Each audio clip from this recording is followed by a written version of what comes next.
오늘 또 고맙습니다. 저는 교실 떠난 국어교사 박전현입니다.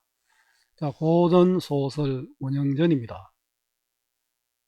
목숨을 건 사랑 이야기입니다. 자, 죽음을 부른 금지된 궁녀의 비극적 사랑입니다.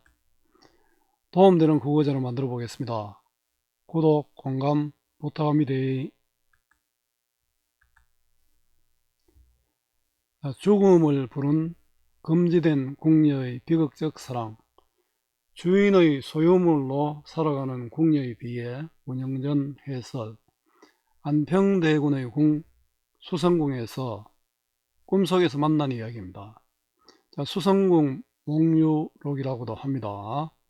궁녀 운영과 김진사의 비극적인 사랑을 그린 몽유록 형식의 애정소설로 몽유자인 유영, 그 유영의 꿈속에 이게 나타났다는 거죠. 유영에 대한 외부 이야기와 운영과 김진사에 대한 내부 이야기로 구성되어 있습니다.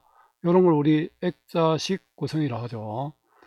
자, 고전 소설로서는 드물게 비극적인 결말을 보이고 있고, 우리 뒤에 가면 또 소개하겠습니다만 여기에 우리 상사동기 나오네요. 상사동기 같은 경우는 이 액명전은 결말이 행복한 결말로 끝납니다.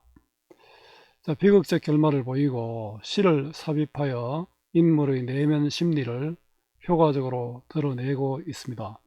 자, 상사동기 영영정, 자, 김시섭 만복사 접보기 함께 읽어볼 만합니다. 자, 국어 공부 잘 하는 방법입니다. 자, 국어는 외우는 것이 아니라 원리를 이해하는 것입니다. 따라서 본문 중심 공부 필요합니다. 이미 정해진 문제 유형은 2년쯤 기출 수능 학평으로 충분합니다. 문제 답 해설하는 수업 10시간 듣는 것보다 스스로 한 편 본문 정리하고 문제 풀어 보아야 합니다. 100편 문제 푸는 것보다 10편 본문 정확하게 공부해야 합니다.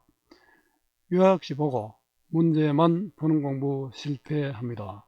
그거는 정답을 찾는 것이 아니라 주어진 지문, 문제, 답지, 외적 증거, 보기, 이 보기로 된 상황을 파악하고 가장 알맞은 답, 최적 답을 찾는 것입니다. 국어는 정답을 찾으라는 이야기 없습니다. 적절한 것은, 알맞은 것은, 적절하지 않는 것은 뭐 이렇게 문제가 나옵니다. 교과서, 습득, 수완, 사실 이 세 가지만 정확히 읽으면 끝납니다.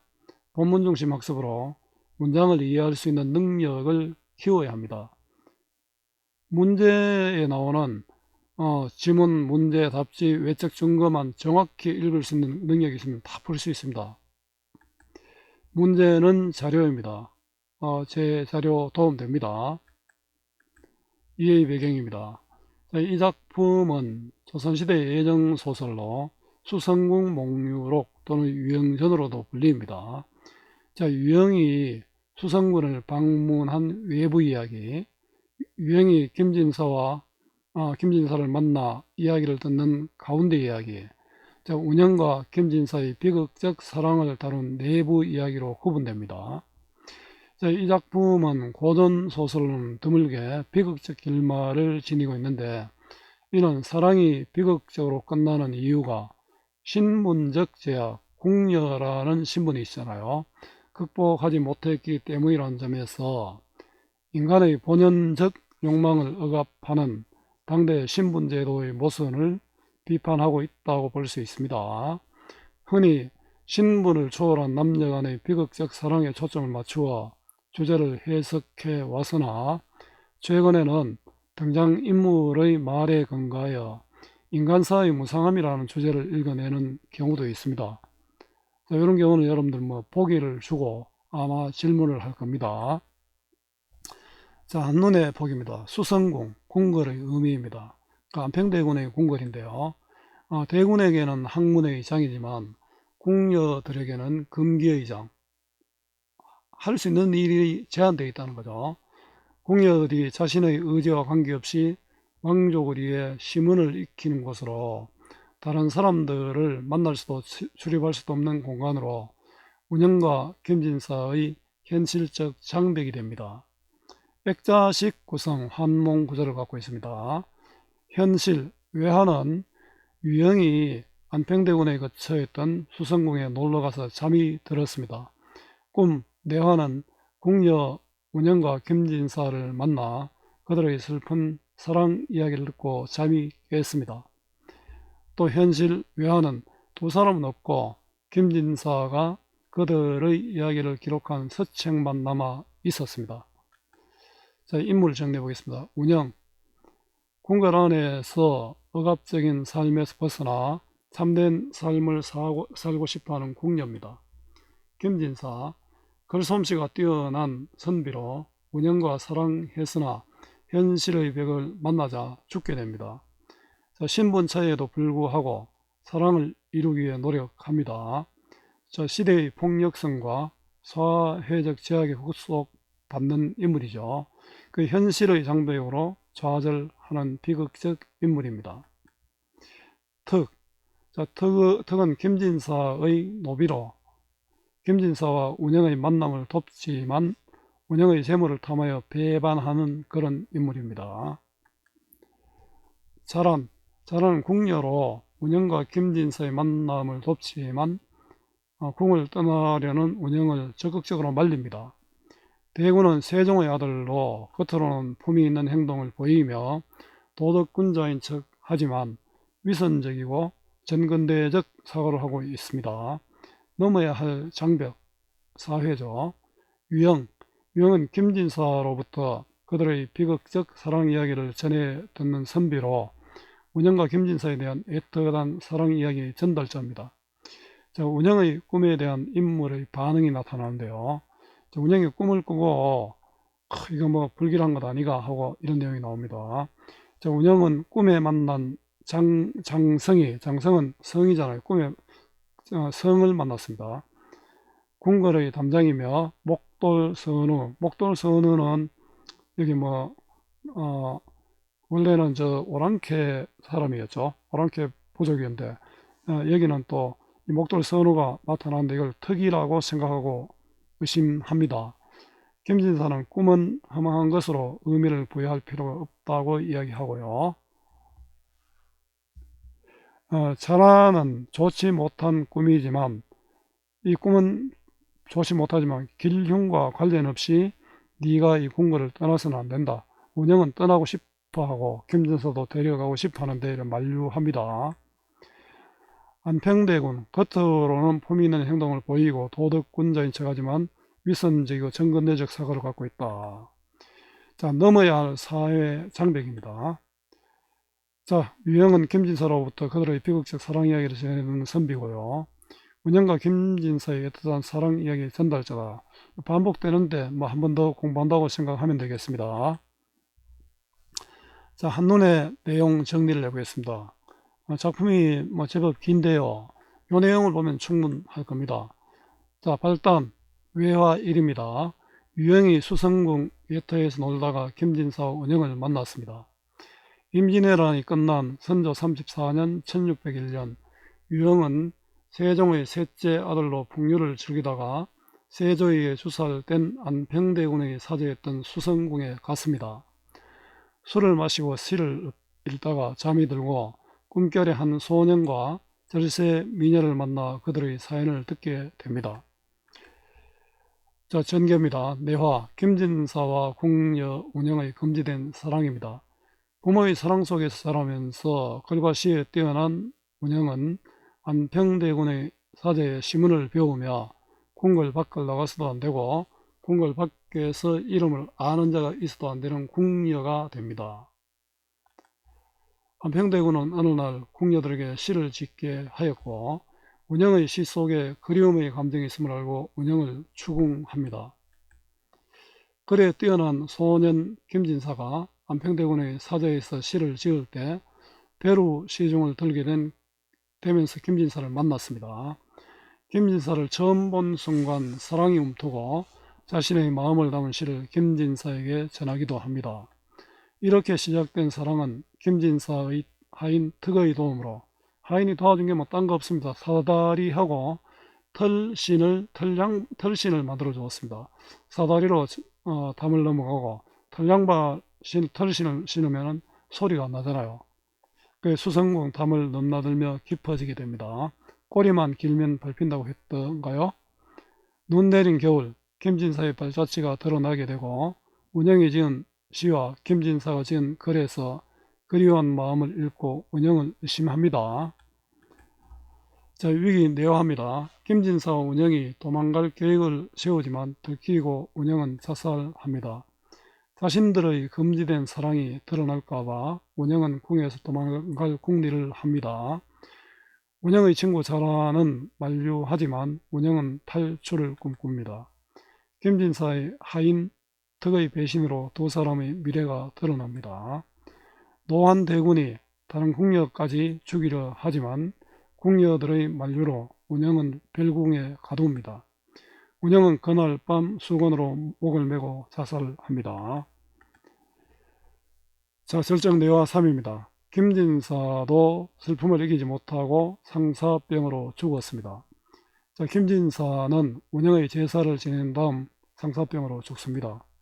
슬픔을 억제하지 못한 김진사와 운영은 자신들의 이야기를 세상에 전해달라고 합니다. 결말 외화합니다. 잠을 깬 유영이 김진사와 운영의 일을 기록한 책을 발견합니다. 자, 잠을 깬 유영은 김진사와 운영의 일을 기록한 책만 남아 있는 것을 보게 됩니다. 유영은 그것을 가지고 돌아와 명산대천을 돌아다녔고 그 이후의 행적은 아무도 알 수 없었다. 신비감을 주죠. 자, 한번 정리를 해보겠습니다. 9번 시대 서술자 시점입니다. 외화는 선조, 현재입니다. 그죠? 그 다음에 서술자는 전직 작가고요. 시점은 전직 작가 시점입니다. 내화가 1, 2, 3이 있는데요. 세종 때고, 운영과 김진사고 1인칭 주인공 시점입니다. 외화는 또 선조 때인데 전직 작가 시점이고, 전직 작가 시점으로 쓰였습니다. 이 표를 외워두면 좋겠죠. 자, 부분의 줄거리부터 감상하기입니다. 감상하기는 조금만 하겠습니다. 이 수특에 나오는 내용만 하겠습니다. 많이 있는데 선비 유영이 취몽간에 죽은 운영과 김진사를 만나 그들의 이야기를 듣습니다. 유영이 수성궁에서 운영과 김진사를 만났고요. 안평대군은 궁녀 10명을 뽑아 가르치면서 이거는 이 궁은 궁녀들이 자신의 의지와 관계없이 왕족을 위해 시문을 익히는 곳이고 다른 사람들을 만날 수도 출입할 수도 없는 공간입니다. 인연을 금했으나 궁녀 운영은 김진사와 사랑에 빠졌습니다. 자, 운영과 김진사의 현실적인 장벽이 바로 궁입니다. 자, 김진사와 사랑에 빠진 운영입니다. 자, 김진사는 그날 몰래 수성궁을 살펴보는데 담장이 높고 험준해서 몸에 날개를 달지 않으면 넘어갈 수 없었다. 자, 외부와 단절된 폐쇄적 공간, 이 담장이 그렇죠. 사랑의 장애물입니다. 그래서 집으로 돌아와 묵묵히 말을 하지 않고 근심스러운 얼굴로 앉아 있었습니다. 운영을 만나기 어려운 김진사의 낙담, 이런 것을 전문용어로 상사병이라 합니다. 자, 진사의 노비 가운데 이름이 턱이라는 자가 있었는데 본래 제주 많기로 소문이 나 있었습니다. 턱이 진사의 안색을 보더니 앞으로 나 무릎을 꿇고 말했다. 자, 턱은 진사의 조력자입니다. 자, 턱이 진사의 어려움을 해결할 것을 암시했죠. 저주가 많았으니까. 그러나 배신으로 운영과 진사는 비극적 결말을 맞게 됩니다. 진설은 필히 세상에 오래 머무지 못할 것입니다. 자, 상사병에 걸린 진사의 얼굴색을 보고 턱이 하는 말이죠. 말을 마친 턱은 엎드려 울었습니다. 충성스럽죠. 이에 진사가 마음에 품고 있던 이야기를 모두 털어놓자. 자, 운영과 관련된 이야기를 모두 털어놓자 턱이 말했습니다. 어찌 일찍 말을 하지 않으셨습니까? 그 일을 도모하겠습니다. 도모는 대책과 방법을 찾는다. 담 넘을 수 있는 사다리와 소리를 없애는 털가죽 버선을 만들어줍니다. 턱이 사다리를 만들어 주었고 아주 가볍게 단순했으며 능히 접거나 펼 수 있었습니다. 돌돌 말면 병풍을 접은 것과 같고 펼치면 대여섯 길 정도 되어 손으로 운반할 수도 있었습니다. 특이 사용법을 가르치며 말했습니다. 자, 사다리는 담장을 넘을 수 있는 도구, 사다리의 구조와 기능입니다. 말했습니다. 이렇게 높임법을 이야기하는 것은 뭡니까? 김진사가 꿈에서 유행이 김진사를 만났잖아요. 어린 김진사가 지금 유행에게 하는 이야기입니다. 이 사다리를 가지고 궁궐 담에 오르고 다시 안에서 접었다 폈다 하십시오. 내려올 때도 역시 그렇게 하십시오. 자, 턱의 사용법 설명이고요. 진사가 턱에게 뜰에서 시험을 해보게 하니 과연 그의 말 같아서 진사는 매우 기뻤습니다. 인물의 심리가 직접적으로 제시되고 있죠. 자, 말하기는 서술 묘사 위주고 이런 걸 우리 간접적 제시를 하죠. 보여주기. 자, 인물의 직접적 제시, 이게 말하기입니다. 이거는 서술 묘사잖아요. 직접 말했잖아요. 이 반대가 간접적 제시인데요. 간접적 제시는 보여주기, 말과 행동 중심입니다. 특히 또 품속에서 짐승의 털 가죽으로 만든 버선을 꺼내며 말했다. 자, 소리를 없애는 데 필요한 물건이죠. 이것, 털가죽과 버선이 없으면 가기 어려울 것입니다. 자, 진사가 털가죽과 버선을 신고 걸어가니 나는 새처럼 가벼워 땅을 밟아도 발자국 소리가 나지 않았습니다. 자, 수성궁을 몰래 들어가는데 도움이 되는 물건, 자, 비유적 표현이죠. 새처럼 가벼워, 직위법에 쓰였습니다. 자, 진사는 이러한 꾀로 궁궐 안팎의 담을 넘어 들어와 대나무 숲 속에 엎드려 있는데 달빛은 나처럼 밝고 궁궐 안은 조용하기만 했습니다.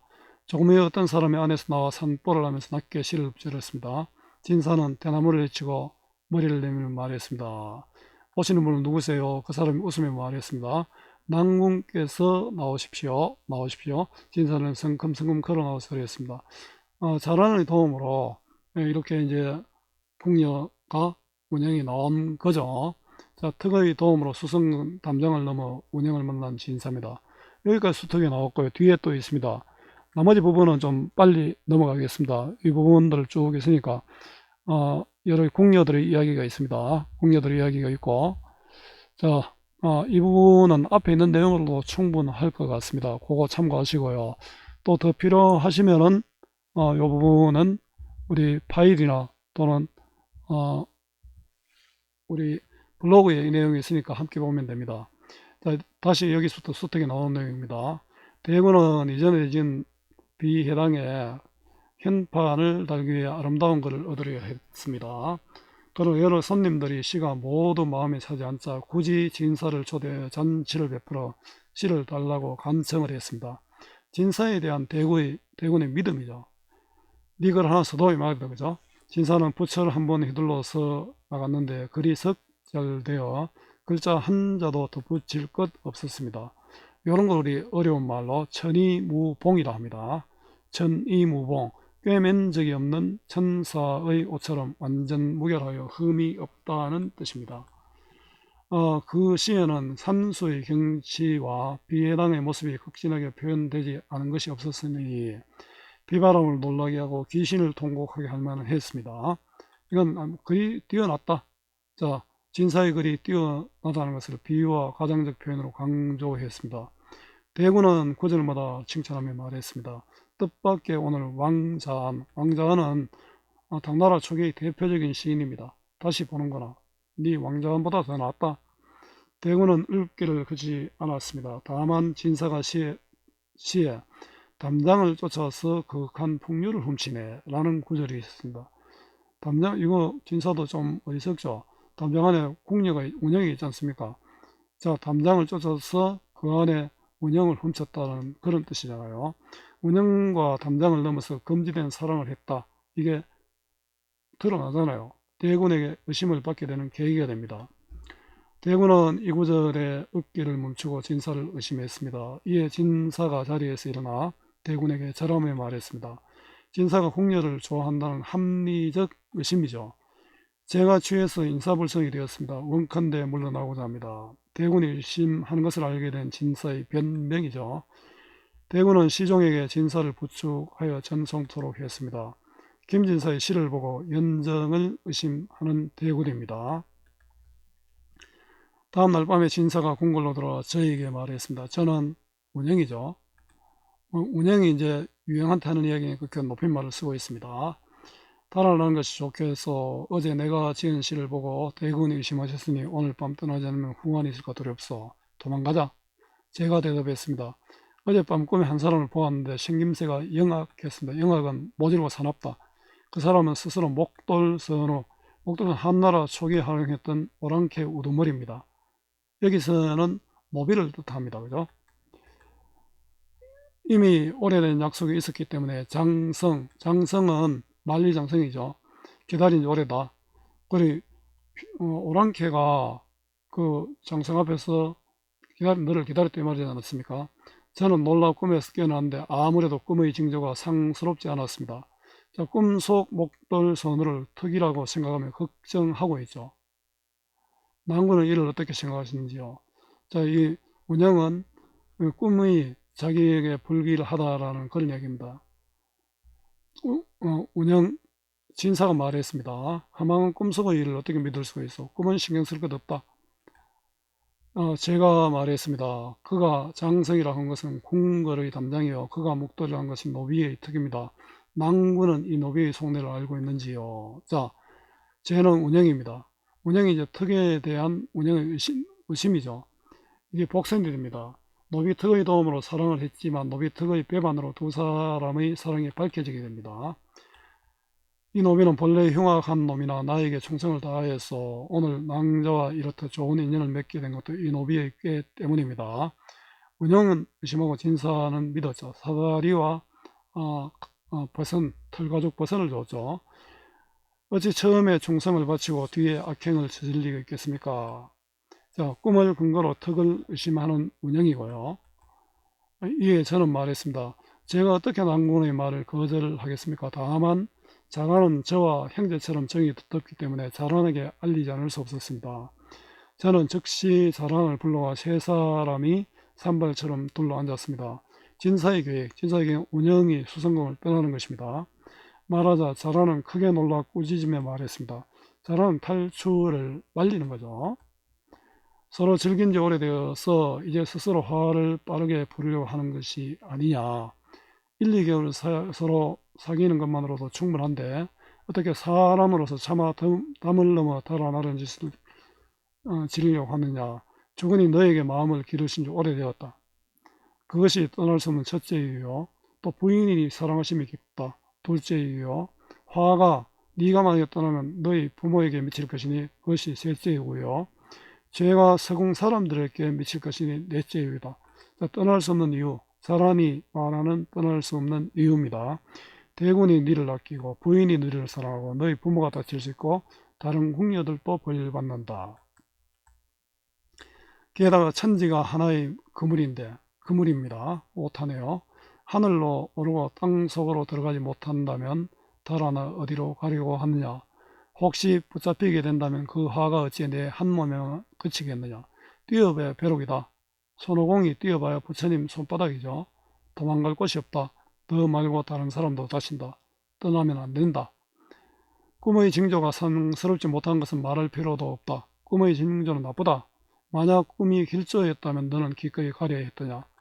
그래도 가면 안 된다는 거죠. 꿈이 좋고 나쁨을 꿈은 나쁘지만 꿈이 좋고 나쁨의 문제가 아니라 무조건 떠나면 안 된다는 이야기입니다. 내가 할 일은 급히 마음을 굽히고 뜻을 억누르며 정절을 지키고 편안히 앉아서 하늘의 뜻에 귀를 기울인 것뿐이다. 떠나지 말고 하늘의 뜻을 따라라. 운명에 맡겨라. 자, 내가 점점 나이가 늙게 되면 주군의 은혜와 사랑이 점차 느슨해질 거다. 이러한 형편을 보고 있다 칭병하고 병을 핑계하고 오래도록 누워있으면 주군께서 반드시 고향으로 돌아가라 할 것이다. 그때 낭군과 함께 손을 잡고 돌아가 백년해로 하는 것보다 좋은 계책은 없다. 자란이 권하는 현실적인 계획입니다. 이러한 생각은 하지 않고 감히 도리에 어긋난 꾀를 내니 내가 누구를 속이며 하늘마저 속이려 하느냐. 자란은 사실은 운영을 도와주었습니다. 근데 아주 지금 꾸중을 심하게 하고 있죠. 운영을 꾸중하는 자란입니다. 진사는 일이 성사되지 않을 줄 알고 탄식하며 눈물을 머금은 채 궁궐 밖으로 나갔다. 자, 비극적 결말을 외치겠죠. 자, 김진사만 궁을 나갔습니다. 자, 운영이 수성동 밖으로 나가는 계획에 반대하는 사안입니다. 자, 뒷부분 줄거리입니다. 김진사의 하인 덕의 배신으로 두 사람의 미래가 드러나고 운영은 비단수건으로 목을 메고 자살합니다. 자, 김진사도 운영의 제사를 지낸 다음 상사병으로 죽습니다. 잠을 깬 유행이 김진사와 운영의 일을 기록한 책을 발견합니다. 자, 정리해 보겠습니다. 고전소설, 염정소설, 애정소설이라는 뜻입니다. 어려운 말로 이렇게 얘기합니다. 꿈과 관련 있잖아요. 몽유소설이고 액자소설, 외화 속에 내화가 들어간 고저죠. 액자식 구성. 성격은 비극적이고 또 연정적입니다. 주제는 김진사와 궁녀 운영의 신분을 초월한 비극적 사랑입니다. 표면적으로는 이룰 수 없는 남녀의 비극적 사랑인데 또 이런 내면적으로는 신분을 초월한 남녀 간의 비극적 사랑, 인간사의 무상함 등을 뜻합니다. 자, 이면적으로는 억압된 삶에 대한 저항, 자유연의 사상도 나타난다고 할 수 있습니다. 특징입니다. 외화 유형의 이야기와 외화 속에 내화 운영과 김진사의 얘기가 삽입된 액자식 구성입니다. 현실 꿈 현실의 구조를 갖는 몽유롭게 소설입니다. 복합적 서술 시점입니다. 내화는 1인칭 주인공이고 외화는 전지적 작가 시점입니다. 그래서 이제 이 1인칭이 좀 높임말을 쓰고 있죠. 내화는 운영의 목소리를 통해 전달하고 있고요. 운영이 유형에게 들려주는 형식을 통해 전달하고 있습니다. 과거 등장인물들이 한 말을 직접 화법으로 제시했습니다. 이래서 이제 현장감을 살리는 거죠. 궁녀들의 억압된 삶에 대한 비판적 시각을 보여줍니다. 여성의 욕망을 억누른 현실에 대한 비판적 시각이 드러납니다. 운영과 김진사의 비극적 결말을 통해 유교적 관습과 제도와 사회와 개인 간의 갈등이 나타납니다.